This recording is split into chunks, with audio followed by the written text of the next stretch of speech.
happy birthday. Kasi kung wala yung December 2, walang lalabas na fest sa mundong to, which means wala rin ka del mundo sa mundong to. And thankful ako, though hindi halata kasi hindi ako vocal na tao, pero as much as I can, pinapakita ko through actions mo. Love ko for you. Love, okay. I love you. I really love you. Pero hindi ko lang yung sinasabi on a daily basis. But I hope na maramdaman mo yon, though hindi ko siya talaga binabanggit or hindi ako sweet kasi wala ata sa pagkatao ko yon. Pero sweet ako through others, like sa ibang paraan. If kailangan mo ako, I'll be there. If may kailangan ka, susundin ko as much as kaya ko, and nirespeto ko din sometimes. Hindi naman palagi, pero tinatry kong irespetuhin yung mga rules mo. Pero syempre sumasegue ako paminsan-minsan because I have to enjoy the ride and I wanna do what I want din sometimes. Pero if andun lagi in the back of my head, si mommy, hindi ako, I won't have fun. So, if hindi ko nasasagot yung calls mo, hindi ako nagme-message sometimes, or hindi ako nagre-reply, it means, pabayaan mo muna ako for those 4 hours na gusto ko lumabas and I wanna enjoy my time.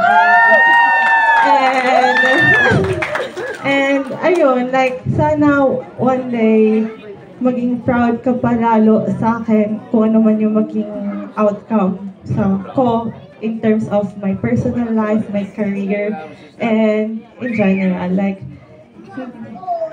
I don't wanna be pressured, pero yeah, yun lang. Like, thank you for everything. Like, itong party mo, it's all about you naman talaga. Like, deserve mo to. If mayroon tao dito sa Torino akong kilala na deserve magkaroon or magkaroon ng party, true party, and alam mo yun, parang ikaw yun, kasi lahat ng kakilala ko sabihin, ikaw ba yung anak ni Fer? Sobrang sipot naman ng mami mo. Ikaw nga po eh. Pero ikaw yun, like, ikaw talaga yun. Ikaw yung deserving sa lahat ng deserving na magkaroon ng party. Not just because engrande or bongga or fashionista, fabulous. It's because more on sa hirap ng mga pinagdaanan mo in life.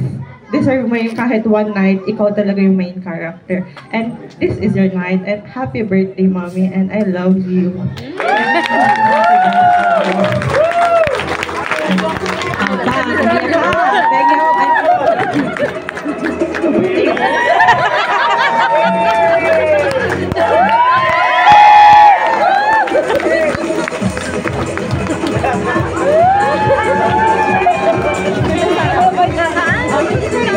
Makeup mo.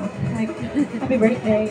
Hold picture muna mo rin. Palakpakan mo naman natin si Nika sa napaka-touching moment na moment niyo mag-ginanyaw. Diba? Ingleserang friend namin, sorry. Nasa Italia pero Ingleserang. Photo. Yan, photo.